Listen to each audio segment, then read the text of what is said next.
دكتور أدبير كان في شتوت بالصومالي سكوسو أبيض سكويا أنا بس نحسيت بقول وأخيرا شرفت كل جيل مارتي شيء هذا ما سنتين برنامج كان مارتي عن مارتي نبدأ فورينو ومارتي مع الأفتاحي عسير كان لين وليدين بس خلنا تصوم أنا هاي توجدين سؤالي ست دور شد عن حب بوها عن قال طبعا فورينو مركواد يوم مركحتوا سلامية برنامج مارتي سياسيين بروكم تبغى سجدة وحنا سوى سلامية وحكرتك سوى كذا سلامية أقوياءك عن سلامية برنامج قيمة شرفت له مارتي برنامج كان قرأت على رأس وقلب كل الدنياش والرضا أنت وكل واحد سلامية كنت ويفنا لنا لو كان من الجول ما الآن أنا لكن معناها شيء كنت أرمج الأول أنا مسؤول تقول أنا لو كان أنا قرأت برنامج كنا ما في شيء وحنا كسر سنة موضوع عن الدافع رايو وحنا قلنا سيدي عن ضدك وجدنا وحي تاي سيدي عن ضدك الصوماليات كل معناها عضية هاي تاسو معناها أنا قلت على من المسؤولية يوم في شيء عن قلت على إنه صورته أو حواليه وقتي ضدك الصوماليات أنا ما درين بدن ما قوان إلى معناها عدكو الديبان marka codkeenu dhiibno maartay aad ay u qiimo weyn u fadhiyaa maadaama aan dad maartay ajaanib oo degan maartay waddanka Sweden degan waa muhiim aan codeyna marka barnaamijkaas ayaa maanta aan daafurayna waxa aan maartay beer ayaa maartay sheegay محاضرية وقابلنا maartay inta ku saabsan barnaamijkan soo jeedi doona kabacdi hadii la isla macna mafaax sheegay waa maartay fikirka istaafsi doona iyo talooyinka si macnaha wadajir ah marka iyo maslaxaadka aad ayaan maartay ku madceliya maanta oo maalin shaqo ah ayuu maartay ugu tiraan ogaan fikir daaniyihiin maartay waqtigooda qaaliga ah noo soo wateen marka waxaan rabaa inaan maartay aan siftadka projectiga ama maartay inaan waxyar aan akhriyo هذه هذا العشرة سمعت أيام أيضاً وضلها يفرمونك مارتي هل كان يساليني وحاولوا صقري أفر وضلها صقرني بجد كان مارتي شيء هذا هي مارتي شيء مال بيسي سيدا عسير أيام معنا هذا كنا قطعنا مركو حرب بشر الصوماليات هنا معنا سعة وشهو عسير شغل الله دري ما نقطعنا بيت مارتي شيء أو بين عمر ما نقطعنا أنا نقطعنا بيت مارتي ستوس أو حلالة أو مارتي رنتي شيء أنا أي نقطعنا تيسيدي برنامج كان معنا مانتا الله كاني إنه مارتي وقفله أو أنت هذا إسبتل دور الشدة إن معنا كل قادم والله أنا هل فعلوا لي كسوق المارتي شيء بدون سلام هنا يجي مارتي شيء أنت بعرف مارتي أكتف أو أنت مركز تجعله مارتي كسوق مارتي مجال برنامج كنا نقدر نقطع سيفتر كذا الدين بس بروجكت مجلس سوى على الدين بس يورخنا أنت رحت بالصم سيفتر تل أوكي والدول توغند ورحت اسمه والدول توغند استاد الفستر عمر borlänge Ludvika gård i Ludvika Norrslund i Falun ska åka under allmänna valet 2018 macnaha projectigu meelaha uu ku geli doono waxay tahay fester umrooded waa meeshan qaybta anaga aan deganahay oo maartay yiraahdo yakis buramira iyo sidoo kale shelangar iyo sidoo kale Ludvika gård xaafadda la yiraahdo oo maartay Soomaalidu ku badan tahay iyo walaalaha maartay reer Falun oo iyaguna barnaamijka maartay nagala shaqeey doona xaafadda ay ka yimaadeen sidoo kale yiraahdo marka saddexaas meelood ay ku geli doona projectigu wuxuu noqon doonaa mid aan kulligeen maartay saas u wada shaqeyno si macnaha sumcadeena iyo sharafteena aan hor aan ugu soo qaadno ma noqon doono diiraa marka waxaan ku celinaa ma noqon doono mid maartay group ama shakhsi loogu ololeeyo ma insha Allah ma noqon doono waxaan ku faraxsanahay siyaasiyiinta labada kun sida geesinimada maartay sheeg maartay dareemay inay maartay ay maartay sheegay u soo fadhiistaan macnaha gobolka iyo degmada iyo baarlamaankaba waxaan maartay insha Allah idinka wada amaanaya waxaan maartay idin rajeynayaa maartay nasiib wanaagsan ururka tayar mar walba waxa uu taagan yahay inuu maartay si oo transparent oo dhexdhexaad ah inuu u shaqeeyo wax kastoo maartay arrimaha bulshada lagu horumarinayo markasta runtii waxaan maartay diyaar u nahay adinkana maartay kalsoonidina maartay sheegay markasta ma siisaan aad iyo aad maartay kaga mahadcelinaa marka waxa waaye ereyga hadalka waan dhiibayaa waxaan isku dayaynaa sidii maartay sheegay saxda ahayd inaan wax walba maartay waqtiga aan maartay ku ilaalin oo iska noqon hadalkeenu maadaama aad daalantiin inaan iska soo istaagno aan iska maartay iska hadalno inaysan noqonin marka insha Allah taala yoo lamid u dad til bear brilliance fashion good bear rainbow absolutely they are quality so they precis okay waxaan isku dayi doonaa inuu isagana markaas isaga soo hogaamiyo björn den eller björn inte ja okej då blir det denna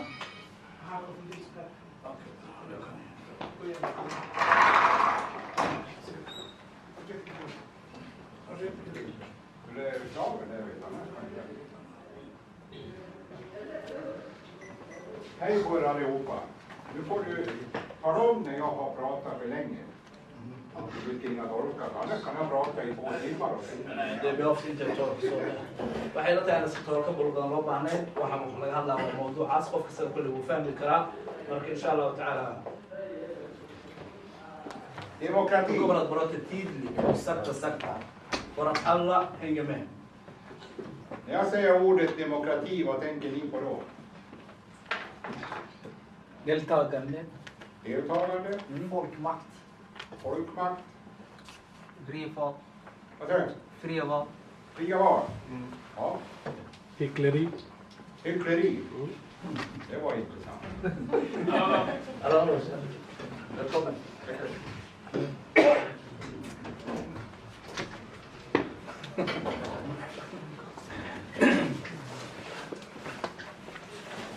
I Sverige så har vi gått ifrån att vara ett land där de som ägde någonting hade makten. Skämtsamt brukar man säga så här, och det var en riksdagsledamot ifrån Skåne som satt i Sveriges riksdag i början på 1900-talet.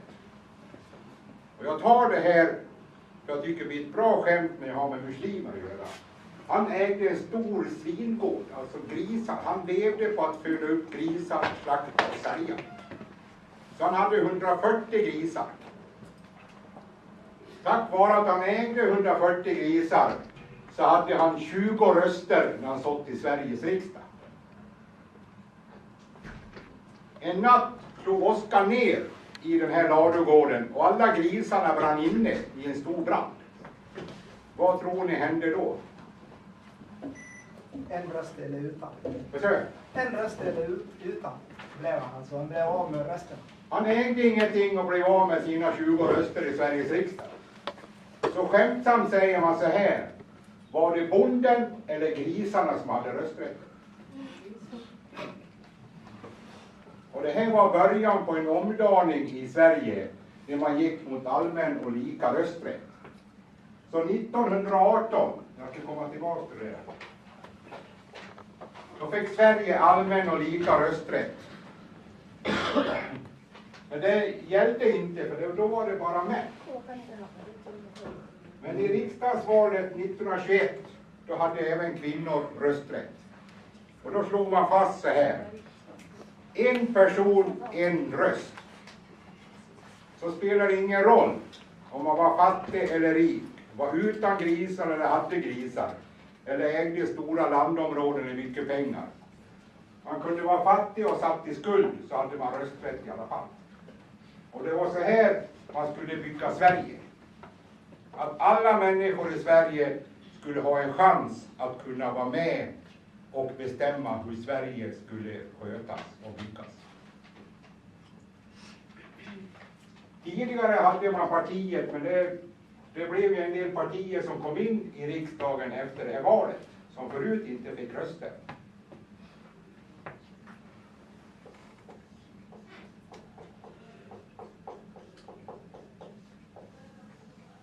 Och i Sverige har man valt att göra så här, att landet, landstingen, kommunerna, de styrs genom att man röstar på kandidater i ett parti.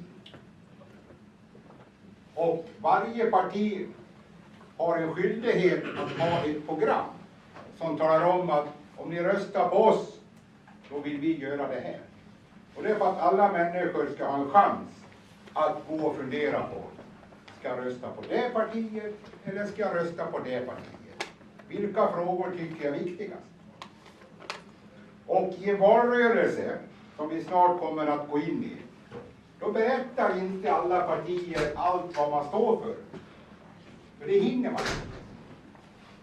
Själv är jag aktiv i ett parti, och jag sticker under stol med att det är Socialdemokraterna. Vårat program är så här tjockt i A5-format.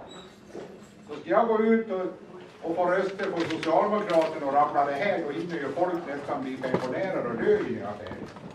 Men det är mycket med det. Därför plockar man ut vissa bitar.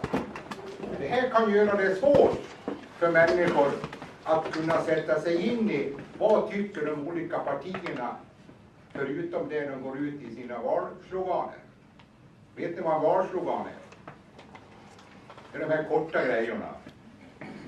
Det kan vara välfärd, och det kan alla partier ställa upp på, men inte vilken typ av välfärd. Det säger man inte. Och därför kan det vara lite vanskligt ibland. Det är därför Tajo, men jag tror också Umis har fått pengar, va? Och öka valdeltagande. Därför tycker man ifrån Sveriges riksdag att få fler människor att nyttja sin rösträtt och kunna vara med och bestämma vilka partier det är som ska styra och ställa. Det är viktigt i Sverige. Och då kommer jag hit. Idag ligger vi på ungefär 80% valdeltagande. Och det innebär att om jag räknar så här: röstade inte. Röstade inte. Var femte person gick inte och röstade i förra valet. Och det blir... Om var femte person väljer att nej, men det där med politik är inte viktigt, det skiter jag går inte och röstar. Så innan det blir ännu lägre så får vi inte längre den demokrati vi strävar efter detta land.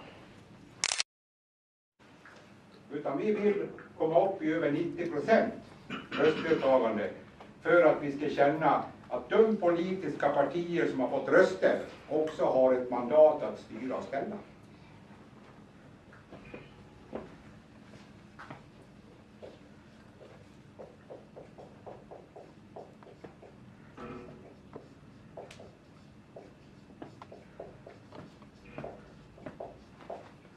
Nu är inte jag riktigt 100 säker, men jag har för mig att soffliga partiet, alltså de som sitter hemma eller inte går och röstar, det är det tredje största partiet i Sverige.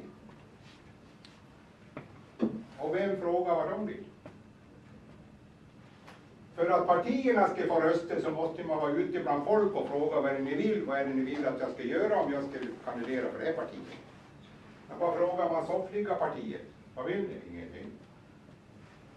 Och det är det här som är en fara mot demokrati.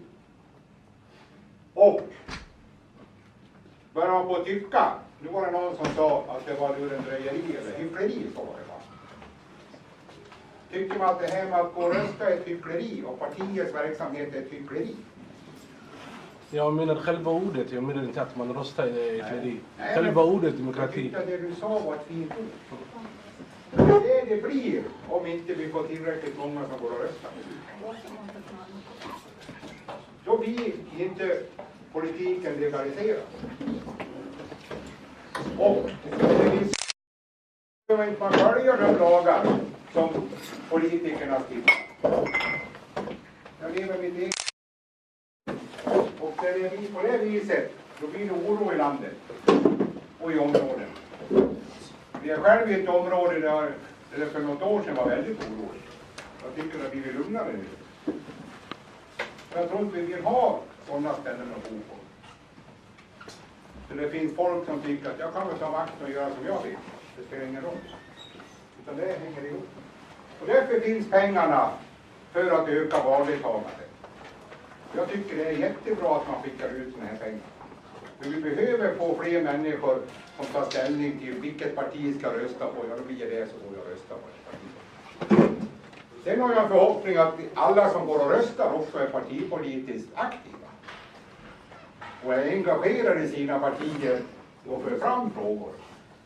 För då blir det ännu bättre diskussioner, ännu bättre debatt om hur vi ska bygga samhället. Och samhället det byggs jämt. Även när man river någonting så bygger man ett samhälle för man tar bort någonting. Det låter kanske konstigt. Men tar man bort ett bostadsområde som känner ängar, då har man byggt om borlänge. till att det här blir en öken. Jag vill det inte. Det är också ett sätt att lösa problemet. Då brukar det bli det är en sak. Sen ska jag dra lite sån här allmän fakta som kan vara bra och ha i bakhuvudet när man håller på med politik. För om jag har förstått det rätt, alla du har bjudit in nu, det är sådana som kandiderar. Nej, våra kandidater och även också de som är boende eller föreningar också. Ja. Jag tror det var bara sådana som stod på olika partiers listor. Nej, de är olika partier också. Nominerade. Inte bara en parti. Nej, men alltså flera partier. Ja, flera partier. Och det är ju så här att för att det här ska gå rätt till och att inte det ska bli fusk och att alla ska få samma chans så har man gjort vissa regler. Redan passé. Mycket skulle hända redan förra året. Och det är till exempel den 31 oktober förra året, då skulle man fatta beslut om hur valkretsarna ska vara indelade.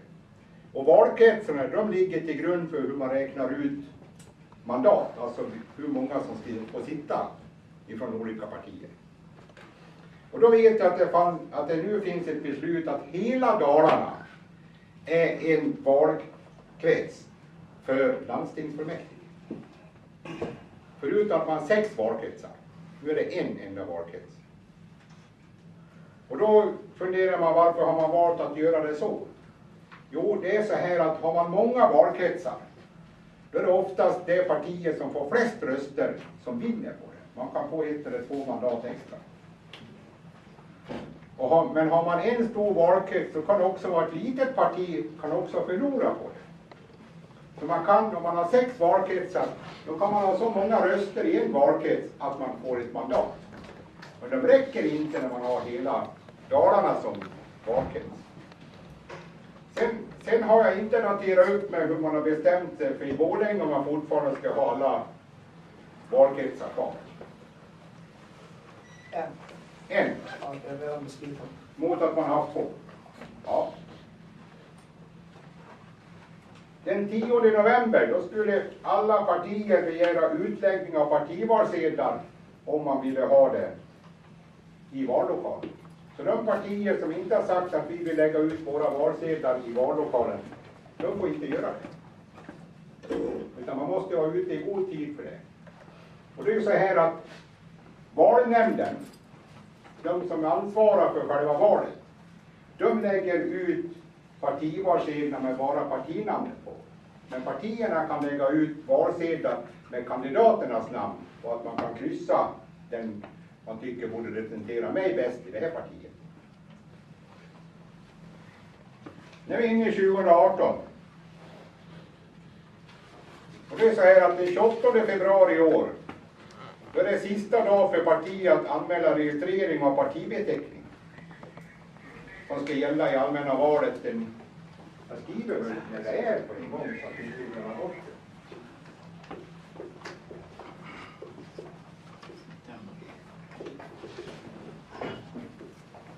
Och det är en vallag som säger att andra söndagen i september ska det vara allmänna val till riksdag, landsting och kommun. Så det går inte, och då blir det 9 september. Den 1 mars, om man är väldigt intresserad, och många partier springer ju då till valmyndigheten. Och nu finns det då en hemsida som heter, vad heter valmyndigheten.se va? Eller vad.se. Ja, då kommer man in och där finns all information om det här. Men den 1 mars, då kommer statistiken ut hur många röstberättigade det finns i alla valdistrikt. Och då är det skillnad på valdistrikt och valkrets. Borlänge kommun är en enda krets och det innebär att alla röster räknas i ett enda krets så att säga. Men valdistrikten, det är dit man hör hemma, var man är folkbokförd och där man har en vallokal som man kan gå och rösta. Så Tjärnaängar har ett valdistrikt, men jag tror inte att det är för hela Tjärnaängar. Och de brukar ha sin vallokal här inne i äldreboendet. Under om Plågstigen tillhör de, och de tillhör övre Tjärna och ska gå till Tjärnaskolan, jag tror det. Ibland kan det byta vallokal och då blir man inte vilse. Det har varit förut, men jag vet inte i övriga. Nej. Ja, valnämnden i Borlänge har inte bestämt var vallokalen ska ligga. Jag vet i alla fall att när jag bor uppe på Skräddarbacken så ska jag gå ner i Nygårdsdalen till en barnstuga och rösta. Så har jag gjort i alla år. Den 10 april, då är det sista dag för partierna att anmäla sina kandidater. Så nu har partierna fullt upp att bestämma vilken turordning man ska ha på listorna. För de ska då anmälas in. Och då räcker det inte att man skriver ett namn. Utan då ska det vara personnummer och adress också. Så man inte kan ta fel. Jag bodde i Ludvika ett år. Och det tog man fel på 2 tjejer. Så hon som har varit engagerad i kyrkovalet i alla år. Hon blev inte uppsatt utan det blev en annan som inte ens var med i Svenska kyrkan. Och inte hade rätt att rösta. Hon stod som första kandidat. Och då var det lite cirkus. Måste jag lova. Men det är därför man ska ha personnummer. Och jag vet att de flesta partier håller på för fullt upp nu med att nomineringarna är färdiga och så ska man ha olika möten när man bestämmer vilken turordning det är på listan och så vidare. Den 30 april, då är det sista dagen för valmyndighet att besluta om antal fasta valkretsmandat i varje valkrets. I Borlänge har vi idag 60, eller 61 eller 63 i fullmäktige? 61. Och jag misstänker att man kanske inte delar ut dem som fasta mandat, utan det som finns en möjlighet nu är att ha så kallade utjämningsmandat. Och då kan det vara så här att ett parti som får rätt så mycket röster, men inte tillräckligt när man räknar ut kandidater, de kan få ett utjämningsmandat för att det ska bli en bra spridning. Man kanske har 59 fasta mandat och 2 utjämningsmandat. Så de partier som borde få ett mandat men inte får, det är lite krångligt hur man räknar. Nu är det så här att första mandatet då delar man antal röster med 1,2. Sen har man någonting som heter udda metod. Så nästa gång man delar antal röster då är det med 3. Då får man ett mandat. Om man har flest antal röster. Så delar man med 5. Och det partiet som har mest antal röster det går in. Så jag gjorde en sån här liten provkörning på valresultatet från 2014. Och då var det några partier som först på 8:e, 9:e plats fick in sitt första mandat. Och då hade de här största partierna redan fått 3-4 stycken. Det är så man räknar ut. Och när man räknar på det viset så kan man komma fram till att med tanke på hur många röster man hade så kanske man hade, om man tar ett exempel, 49% av rösterna. Men man har bara fått 45% av antal mandat. Då går ett utjämningsmandat till det partiet. Det är så det fungerar. Bara för att det ska bli så rättvist som möjligt. 26 juli. Väljare som befinner sig utomlands får tidigast denna dag göra i ordning och skicka en brevröst från utlandet. Och det är så att de som är svenskar, alltså svenska medborgare, vilket ni alla kan bli, om inte redan är några av er. Om man är bosatt utomlands och en utlandsadress så ska man anmäla om man inte, för var 10:e år då måste man förnya den här anmälan att man vill delta i val. Då har man alltså rätt att skicka sin röst från utlandet. Och de flesta ambassader, de har alltså öppet för att man ska kunna få rösta. Men man kan skicka sin röst till Sverige, till valmyndigheten. Och det kan man göra första gången, man kan göra det 26 juli. De som jobbar på exempelvis fartyg, de brukar kunna få rösta på sina båtar och så skickas rösterna hem. De anses vara mitt emellan svenskar och utlandssvenskar, för de ända framme. Men vissa båtar är alltså borta i 3-4 månader innan man kommer hem. Den 10 augusti, nu börjar på närma oss valet, det är inte många dagar kvar. Då är det sista dagen för partier att anmäla deltagande i valet 2018. Och har man inte registrerat partiet innan, då kan man inte anmäla det. Ja, jag tar om vilken dag det var man skulle registrera sig, va? Den 10 augusti, rösträtten bestäms utifrån de uppgifter som om folkbokföringen som finns i Skatteverket. Och de ligger alltså till grund för vallängden. Så alla som bor på Klöverstigen och Kornstigen, de kommer att finnas, alltså är folkbokförda här, kommer att finnas i vallängden och få gå in till, jag misstänker att det blir äldreboendet även i år som blir vallokal, och kan rösta där. Sen kanske man i praktiken bor hos sin kompis på Bullemyren, när man är skriven här och måste gå till den här vallokalen. Så är det. 16 augusti, väljare får tidigast göra ordning sin budröst. Det finns de som röstar genom bud. Att man av olika anledningar inte kan komma till vallokalen själv.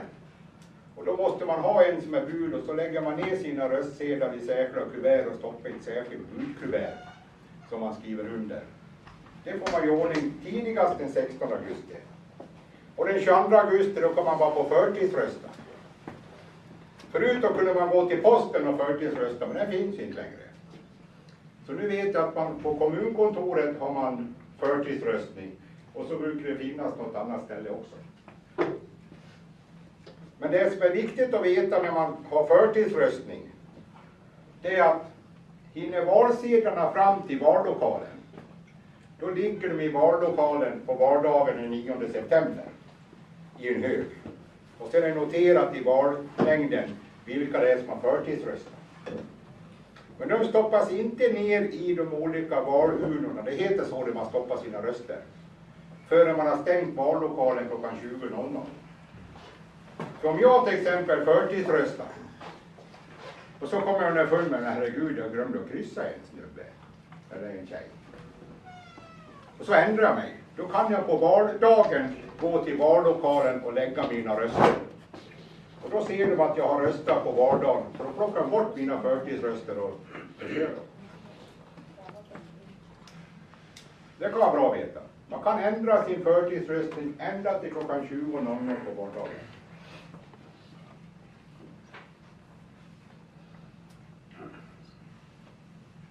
Den 28 augusti, då är det sista dag att begära rättelse i röstlängden. Det kan hända att man har flyttat härifrån till en annan ort. Och så kollar man röstlängden inte med. Ja, men nu bor jag i Västerås. Det blir lite långt att åka till Borlänge och rösta. Då kan jag lägga in att jag är faktiskt folkbokförd numera i Västerås. Men det hann inte ni med eftersom ni stängde vallängden så tidigt. Så jag flyttar och då kan man få ut Västerås där man bor. Den 7 september det är sista dag för kandidater att samtycka till kandidatur i valet. Så alla ni som sitter här och kommer att stå som kandidater på någon valsedel för något parti, ni ska skriva under att ni samtycker. Gör ni inte det, då kan ni inte bli valda. Och det är alltså 2 dagar före valet, på fredag man kan göra det. Sista dagen samtycka. Och jag har själv varit partiaktiv och jobbat organisationsmässigt. Och det är inte lätt att få in alla de här samtycken. Om man har 50 kandidater. Då tar det sin tid. Man står inte på kö utanför vill komma in och skriva på. Utan det är hiskeligt jagande. Så det kan vara så. Och den 9 september är valdag. Och tekniken har nu gått framåt. Så man rätt så tidigt på vardagen så kan man få en prognos om hur valet går. Och jag har varit med många val nu. Och det är innan man går och lägger sig så har man ett rätt så bra valresultat. Men det är inte 100 fastslaget. För på onsdag då räknas de sista rösterna. Så skulle jag exempelvis gå till kommunkontoret och förtidsrösta på lördagskvällen. Då räknas den rösten på onsdag. Och många av de utlandsröster som finns, de kommer hem till Sverige och räknas på onsdag. Så på onsdag då har man en slutlig sammanräkning. Och länsstyrelsen då börjar sin rösträkning, för i vallokal räknar man röster och så skickar man in det här till länsstyrelsen. Och där sitter ett gäng och kontrollräknar att valdistrikten har räknat rätt. Och det har faktiskt hänt att det har kunnat diffa på en röst eller 2. Och då blir det ett hiskeligt räknande, det må jag lova. För det ska vara rätt. Så en röst som är fel, då vänder man ut och in på alla kuvert igen. Och räknar igenom. Och den 12